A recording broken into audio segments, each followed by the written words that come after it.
We're here at the Coliving Conference. This is day number Hi. 2. I'm here with the lovely Anna.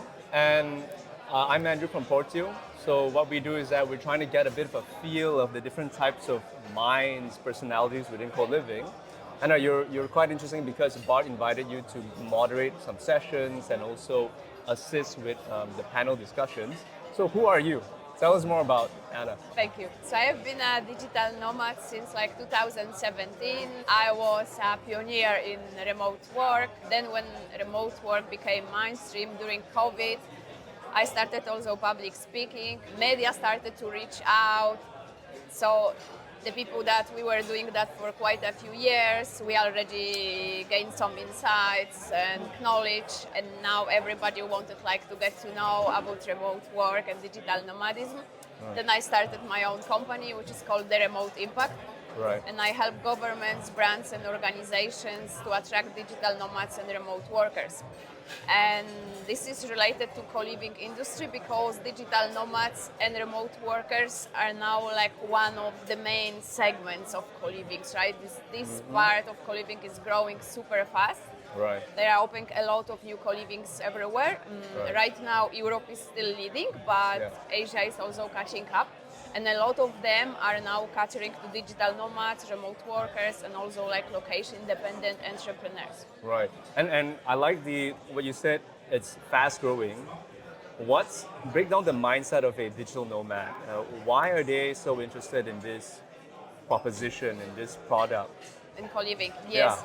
So in the past, where probably some co-livings existed, but we didn't know that much about them. There are challenges with accommodation when you travel as a nomad because we mainly had like tourist market, which is short-term market, and then long-term market, which is like usual residents, right? Right. But we didn't really had the market for people that maybe stay somewhere 2 months. Right. So that was a problem often in terms of pricing, but also effort, like how to find the accommodation, like negotiate all that by themselves, right? So it can be a challenge, especially if you are in a country where you don't even speak the language. Right. So then it facilitates a lot of things for digital nomads and remote workers. But another important reason is that a lot of people, when they travel around the world, they can be everywhere, but they feel lonely. Yeah. They feel disconnected, they left their own communities, countries, and they feel they don't belong. So co-living can satisfy that need of belonging, community, doing something together with other people, and a lot of people are willing to pay for that, even if Right. it's a higher price that sometimes the accommodation they could find elsewhere, Right. because that's a very important need for them. Got it. And I actually resonate with that at a personal level because when I moved to Spain for 2 years, it took me about 6 months to actually get settled in a place to rent, actually. And I had it easier because the company that was sponsoring me was taking care of a lot of stuff, but it was still so difficult. And when it came to the Netherlands, same thing. It was also about 4 months for me to really get settled Yeah. in. And is that the mindset of that digital nomad where they want to move for a work opportunity or they just want to live in a new lifestyle, a new country, but so much bureaucracy just stopping them from. Indeed, and often you don't have that much time because sometimes people go only like for 1 month to a new destination, right? Right. So if you have to deal all the time with logistics and accommodation, that becomes very time consuming and also very energy consuming. Right. So that's why co-living rise as a response for that rising demand.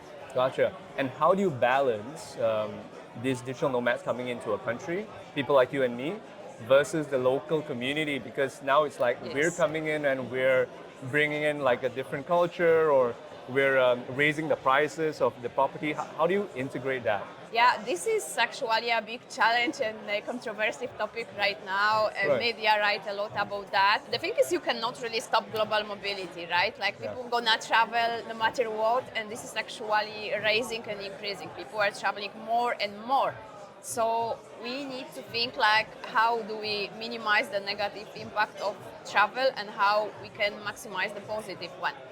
And in this sense, I think that co-living can be part of the solution, right? Okay. Because when we think about nomads or workers, remote workers, so sometimes it's even location-independent entrepreneurs. They don't even define themselves as remote workers or nomads, Right. but it's just more and more people are flexible in terms of location. They can work from somewhere else, Right. which means more mobility, right?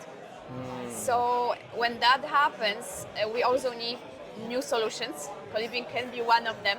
And then co-living is not really competing with local market, with resident. That's like Right. alternative solutions. So if nomads are staying at co-living, they are not raising prices for accommodation for locals. They are not taking them from the market, right?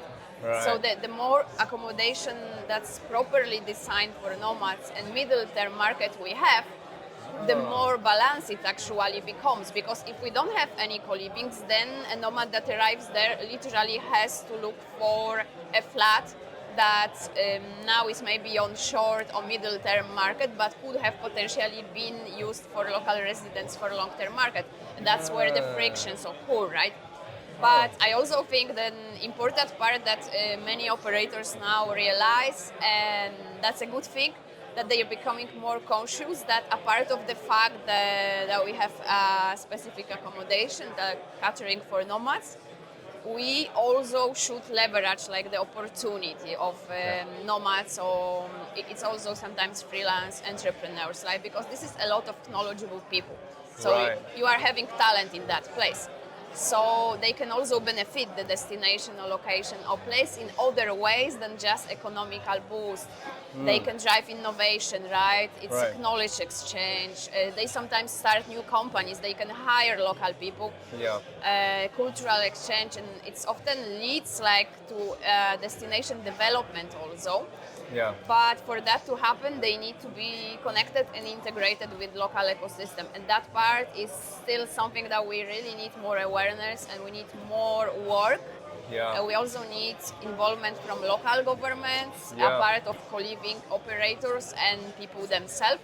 It's like all the players should come together and work on the solutions long term. So then local residents can also see how that actually benefits them, those people coming to their towns or countries. So it's actually not adding to the problem, but actually a solution co-living could be.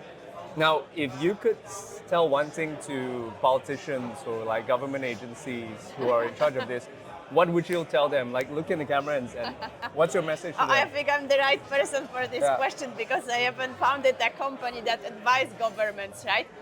I do believe that governments needs to step up, because the remote workers and digital nomadism is a sector that's growing. It's booming literally. There is even an estimation that by 2035 there will be like 1 billion of remote workers. This is huge. So with that, we really need like long-term strategies. We need plan. We need to think about sustainability and impact of these people. And that's the moment where governments, local organizations really need to step up and join forces with co-living operators, with nomads, with people that are coming to towns, and work together on finding like these solutions that benefits both visitors, but also protect the interest of local residents. So municipals and town councils, Anna's number is going to appear right here. Thank you. And her LinkedIn, so you can contact her. This has been amazing. Anything else you want to add before we just close this conversation? We're going to have a follow-up, ideally in the future, but this has been valuable so far. Yeah, no, just like people, if people are interested in this conversation or have any questions, they can find me on my LinkedIn. It's just Anna Maria Kochanska, LinkedIn or Instagram with the same name. I'm happy to connect and talk further. Amazing. And all the best for the upcoming sessions. Thank you so you. much for your time. Thank you. Thank you.